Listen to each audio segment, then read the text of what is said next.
Shalom teman terkasih, gimana kabar teman-teman semua? Semoga dimanapun teman-teman berada pada hari ini, teman-teman selalu dalam kondisi yang sehat, kondisi yang penuh dengan kasih dan lawatan Tuhan. Sebelumnya, izinkan saya memperkenalkan diri terlebih dahulu. Saya Arvin Kurniawan Hareva dari kelas 12 KM1. Pada kesempatan hari ini, izinkan saya untuk membacakan dan menyaksikan sebagian dari firman Tuhan, yaitu mengenai ras, etnis, dan gender. Namun sebelum lanjut, izinkan saya untuk memandu doa bagi teman-teman semua, agar kita dapat menyaksikan sebagian dari firman Tuhan dengan penuh hikmat. Yuk, mari mendekat. Mari kita sama-sama berdoa untuk memuji dan memuliakan nama Tuhan. Lipat tangannya dan tutup matanya. Terima kasih Bapa, terima kasih Yesus. Sungguh besar kasih karunia-Mu pada hari ini, di mana kami dapat kembali berkumpul untuk mendengar dan menyaksikan sebagian dari firman-Mu untuk kami praktekkan dalam kehidupan kami sehari-hari. Tuhan, sungguh besar kasih dan karunia-Mu. Dimanapun kami berada, biarlah kasih karunia Tuhan selalu nyata dalam hidup kami. Berkatilah teman-teman yang mendengarkan, agar setiap yang mereka dengarkan dapat menjadi pedoman hidup mereka. Dan berkatilah hamba-Mu yang akan membacakan dan menyaksikan firman Tuhan itu, biarlah kasih karunia-Mu melawatnya dengan penuh kasih karunia dan hikmat. Terima kasih Bapa, terima kasih Yesus. Sungguh besar kasih karunia Allah dalam hidup kita. Tidak Tuhan selain Engkau. Engkaulah satu-satunya penolong dan penyelamat kami. Dalam nama Tuhan Yesus, haleluya. Aku berdoa dan mengucap syukur. Amin. Jika kita berbicara tentang ras, etnis, dan gender, kita akan membicarakan sebuah perbedaan ataupun sebuah keberagaman. Yang kita tahu bahwa banyak orang yang tidak menerima tentang perbedaan dan keberagaman. Indonesia sendiri terdiri dari 17.000 pulau. Terdiri dari 5 pulau besar: Sumatera, Kalimantan, Jawa, Sulawesi, dan Papua. Namun, hanya segelintir orang yang mau menerima perbedaan tersebut. Kita memiliki suku, bangsa, ras, agama, antar golongan yang berbeda. Akan tetapi, toleransi sangat-sangat kecil. Jika kita kaitkan tentang kebenaran firman Tuhan, Tuhan sendiri adalah pribadi yang tidak pernah membedakan hamba-hambanya. Apalagi aku, kamu, dan kita semua. Dia selalu menganggap bahwa setiap orang yang percaya kepada Dia adalah yang sama. Tuhan tidak pernah mau membedakan antara si A, si B, si C, ataupun si D. Dari manapun dia, latar belakang apapun dia. Jika kita berbicara tentang dasar dari firman Tuhan, mari kita buka Alkitab kita teman-teman semua. Yang pertama, ayat atau dasar dari firman tentang ras, etnis, dan gender ini, jika kita ambil dari Alkitab, bertuliskan di Galatia 3 ayat 28. Dalam hal ini tidak ada orang Yahudi atau orang Yunani, tidak ada hamba atau orang merdeka, tidak ada laki-laki atau perempuan, karena kamu semua adalah satu di dalam Kristus Yesus.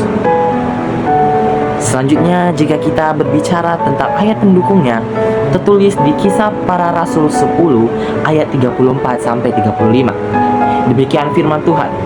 Lalu mulailah Petrus berbicara. Katanya, sesungguhnya aku telah mengerti bahwa Allah tidak membedakan orang. Setiap orang dari bangsa manapun yang takut akan Dia dan yang mengamalkan kebenaran berkenan kepadanya.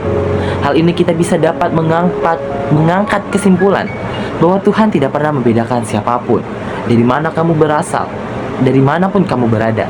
Namun Tuhan melihat hati. Jika manusia melihat muka, maka Tuhan akan melihat apa yang ada dalam hatimu. Orang-orang menganggap tentang diskriminasi ini adalah hal yang biasa. Padahal hal itu tidak benar teman-teman. Tuhan tidak pernah membenarkan orang yang mendiskriminasi satu antara lainnya. Tuhan mengatakan, kasihilah sesamamu. Tertulis di Roma 10 ayat 12, Tuhan berfirman, semua orang dikasihi oleh Allah. Lalu, apa dasar dari kita semua untuk tidak mengasihi sesama kita? Tidak ada, bukan? Jadi teman-teman kita semua, mari kita belajar dari firman Tuhan ini. bahwa kasih karunia Tuhan Yesus akan selalu menyertai kita dari manapun kita berada. Jangan menganggap seorang pun rendah ataupun dia berbeda dengan kita, karena di mata Tuhan saja dia tidak pernah menganggap kita berbeda. Jadi teman-teman, sebagai seorang Kristen, jadilah seorang yang teladan seperti firman Tuhan. Jangan pernah membenarkan sikap diskriminasi, intoleransi, saling merundung, saling menganiaya satu sama lain. Alangkah baiknya kita sebagai umat Kristen, umat yang percaya akan Tuhan, marilah kita melakukan beberapa hal yang sesuai dengan firman Tuhan. Yang pertama, kasihilah sesamamu. Yang kedua, jangan anggap perbedaan sebagai suatu hal yang sangat-sangat berbeda. Perbedaan lahir dari keberagaman, dan Tuhan mencintai keberagaman itu. Dan yang ketiga, jangan pernah menganggap bahwa Tuhan membedakan kita.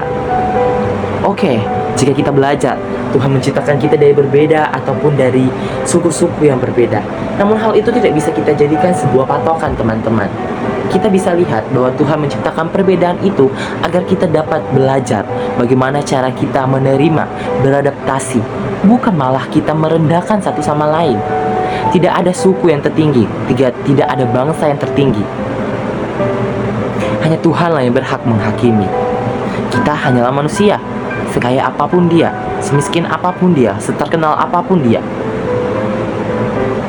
Jangan pernah menormalisasikan diskriminasi. Aku akhiri firman Tuhan ini dengan doa Bapa kami. Bapa kami yang di sorga, dikuduskanlah namamu. Datanglah kerajaanmu, jadilah kehendak-mu di bumi seperti di sorga. Berikanlah kami pada hari ini makanan kami yang secukupnya, dan ampunilah kami, seperti kami juga mengampuni orang yang bersalah kepada kami. Dan jangan membawa kami ke dalam pencobaan, tetapi lepaskanlah kami daripada yang jahat. Karena Engkau yang punya kerajaan dan kekuasaan dan kemuliaan sampai selama-lamanya. Amin. Biarlah Tuhan Yesus selalu menyertai kita dimanapun kita berada, dengan siapapun kita berada.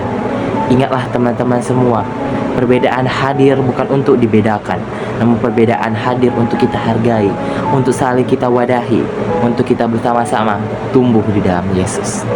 Shalom, selamat beristirahat.